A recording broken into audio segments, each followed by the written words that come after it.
The angel was gone. The room was exactly the same. Same stone walls, same earthen floor, same grinding stone sitting where it had been sitting all morning, same oil lamp burning in the wall niche, same village sounds bleeding through the doorway, a goat somewhere, a woman calling a child, the rhythmic thud of someone shaping dough in a neighboring courtyard. Nothing in Nazareth knew what had just happened. Not the stones, not the dust, not the woman next door kneading bread, not the man at the synagogue mending a sandal strap, not the children chasing a chicken along the footpath. Only one person in the world knew, and she was sitting alone on a dirt floor, flour dust on her hands, with nowhere to go and no one to tell.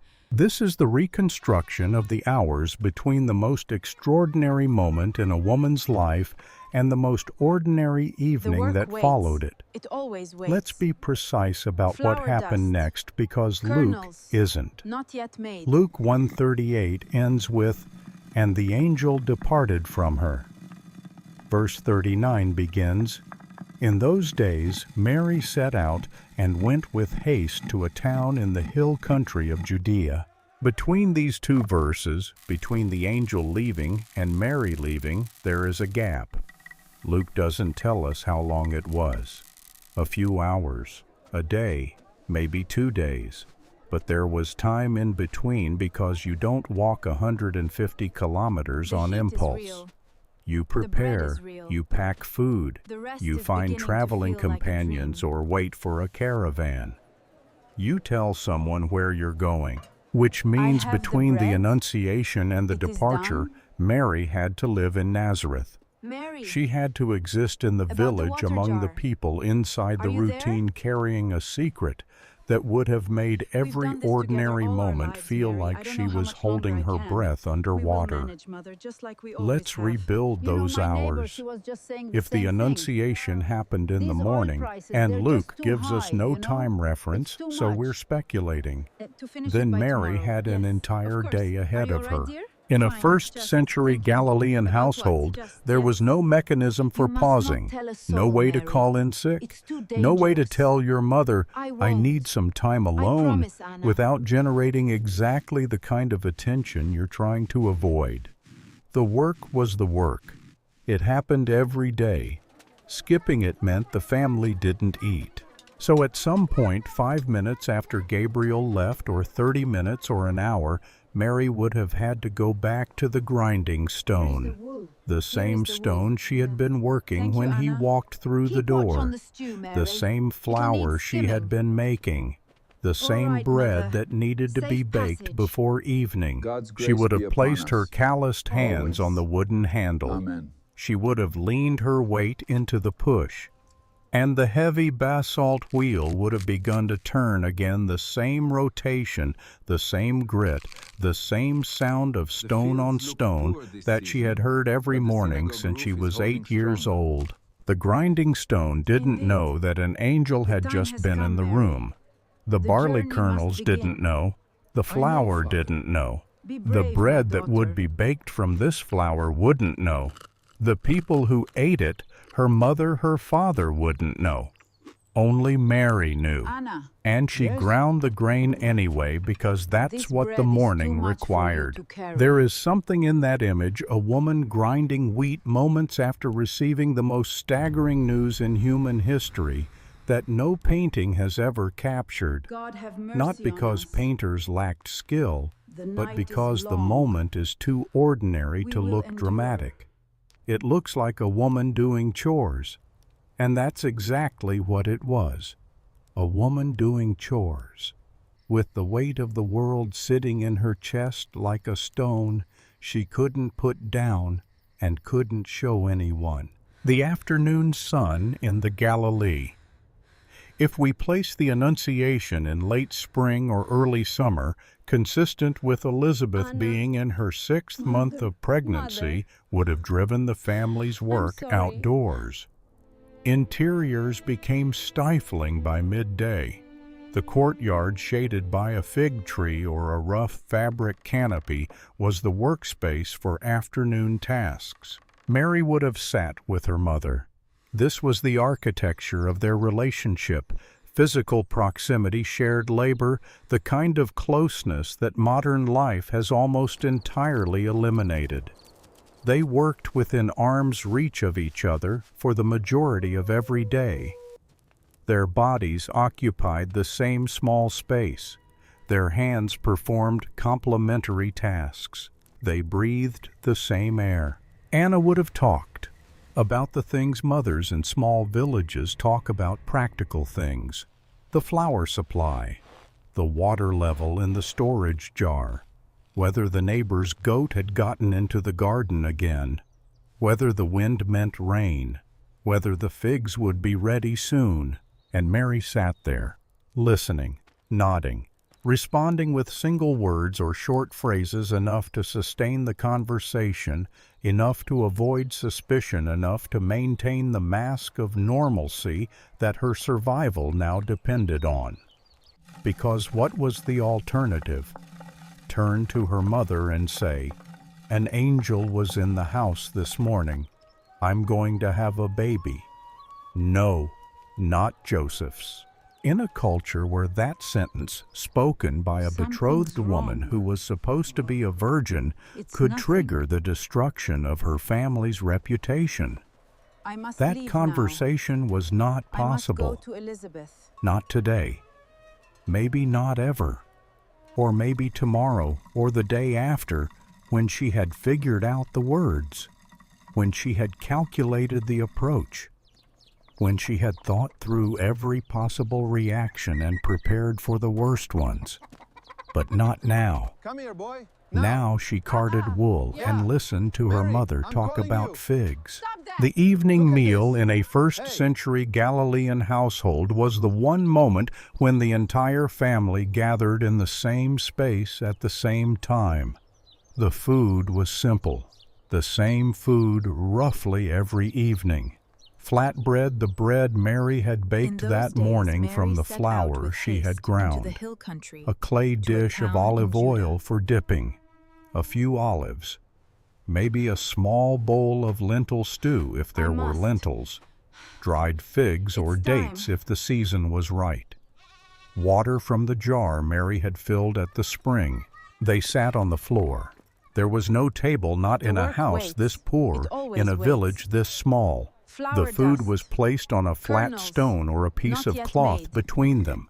They ate with their hands, tearing bread, scooping stew, passing the oil dish back and forth.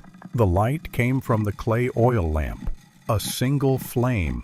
Olive oil, wicked through flax, producing enough light to see the faces of the people next to you, but not enough to read by.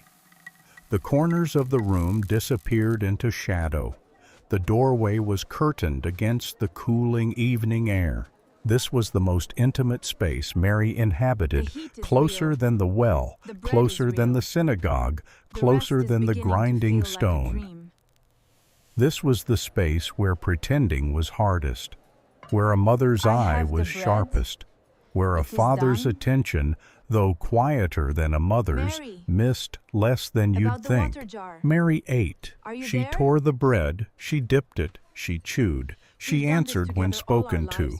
She performed the choreography of a normal evening with the precision of someone who understood that the performance was the only thing standing between her and a conversation she was not yet ready to have. Did Anna notice anything the Gospels don't say?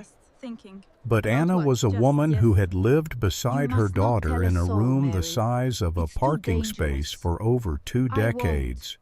She knew Mary's rhythms the way she knew the grinding stone's rhythm, a change in appetite, a shift in posture, a silence that lasted half a beat too long. Whether Anna noticed something that evening or the next or the one after, we don't know. But the distance between something is different about my daughter and my daughter is pregnant was shorter in a one-room house than anywhere else in the world. The clock was ticking, and it was ticking in a room where you could hear the person next to you breathe. When the meal was finished, the family prepared for sleep. The oil lamp was extinguished. Olive oil was expensive, and no family burned it through the night. Sleeping mats were unrolled on the packed earth floor. In a one- or two-room house, the family slept together, not in separate beds in separate rooms, on the same floor, in the same darkness, with the same air. Mary lay down. The mat was a thin reed affair, barely cushioned, offering no real separation from the hard, cold ground beneath. In the Nazareth hills, nighttime temperatures could drop significantly even in the warmer months, 10 degrees Celsius in spring, lower in winter. Families slept close together for warmth. Anna would have been within arm's reach, Joachim a few feet beyond. The darkness in a first-century room was absolute. No streetlights, no ambient glow from electronics, no clock radio, no green power indicator on a charging cable, just black. The kind of darkness where you can't see your own hand unless the moon happens to find your window slit. In that darkness, Mary lay still, eyes open or closed. It didn't matter. You couldn't see either way. Listening to her mother's breathing settle into the slow rhythm of sleep. Listening to her father shift on his mat settle, go quiet. And then the real night began, the night inside her own head. The conversation she couldn't have with anyone, the one she had with herself. Running through it again, Gabriel's words, her own words, the 6 syllables she had spoken, the future they had committed her to, the question she hadn't thought to ask, questions that only came to her now in the dark, when the angel was long gone, and the grinding stone was cold, and the only sound in the world was her parents breathing beside her. How will I tell my mother? When should I tell Joseph? Should I tell Joseph? What will he do? What will the village say? When will my body change? When will people see? How long before the whispers start? And underneath all the practical questions, the one she couldn't answer, did that really happen? It's a question that sounds irreverent, but it's the most human question possible. In the bright, immediate aftermath, when the air still vibrated and the light was still wrong and the voice was still echoing off the limestone walls, there was no doubt. It's nothing. But now, in the dark, with her mother snoring softly and the normal night sounds of the village pressing in from every direction, now the extraordinary begins to compete with the ordinary. And the ordinary is very, very strong. She had no proof, no artifact, no glowing object left behind as evidence, no signed document, no witness. Just her memory of a room that looked different for 20 minutes and now looked exactly the same as it had for her entire life. She lay in the dark and held on to what she knew, the words she heard, the words she spoke. The feeling of something shifting inside her, not physical, not yet but real. A certainty that she couldn't see or show or prove, but that she carried the way she carried water on the strength of her own bones, without help, because there was no one to help.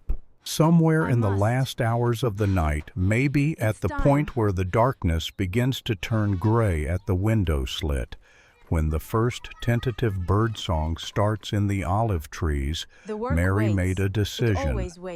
Not the decision she made in front of Gabriel. That was about the child, the calling, the cosmic machinery of what was being set in motion. This decision was practical, ground level, immediate.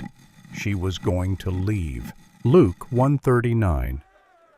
In those days Mary set out and went with haste to a town in the hill country of Judea. With haste. The Greek is metaspouds, and the word spoud carries connotations of urgency, eagerness, diligence. This was not a leisurely decision to visit a relative. This was a woman who had calculated her options in the dark and arrived at the only viable course of action: get out. Go to Elizabeth. Go to the one person whose name Gabriel had spoken. Go before the questions start. Go before the body changes. Go before the silence between you and your mother cracks open and the whole village hears what comes out. She would need food for the journey, 4 to 5 days of walking roughly 150 kilometers. Dried bread, olives, figs, a water skin. She would need her sturdiest sandals, or she would go barefoot the way she usually did. Her hardened soles better on the rocky paths than any leather. She would need an explanation for her parents why she was leaving where she was going when she would be back. "I want to visit our relative Elizabeth" was plausible enough. Families visited each other. Women traveled to help pregnant relatives. It was not unusual, but she would need to leave soon. Every day she stayed was another day closer to the moment when her body would begin to tell the story she wasn't ready to tell. So she lay on her mat in the last darkness of the night. She listened to her parents breathe. She stared at the ceiling, and she began to plan. The road to Judea, through the hills, past Samaria or around it, 4 days, maybe 5. Elizabeth's house at the end. The only person on earth who might understand. She would leave at first light, or tomorrow's first light, or the day after as soon as she could arrange it without raising the alarm. But in her mind, she was already walking. There are nights that change everything, not because something happens during them, but because the person lying in the dark uses those hours to absorb something that happened during the day, to process it, to turn it over in the mind the way you turn grain in a mill, slowly, repeatedly grinding it down until it becomes something you can use. Mary spent her last ordinary night in Nazareth the way she had spent every night before it, on a reed mat on a dirt floor beside her mother in the dark. But inside that darkness, she was doing the hardest work of her life. Harder than the grinding stone, harder than the water jar, harder than anything her calloused hands had ever lifted. She was figuring out how to live inside a secret that was too large for the room she was lying in, too dangerous for the village she was born in, and too heavy for one person to carry alone. By dawn, she had a plan. It wasn't a complicated plan. It was the plan of a woman with no resources and no allies and no proof walk south. Find Elizabeth. Hope. She got up. She put her feet on the cold floor. She reached for her head covering in the dark, and she began.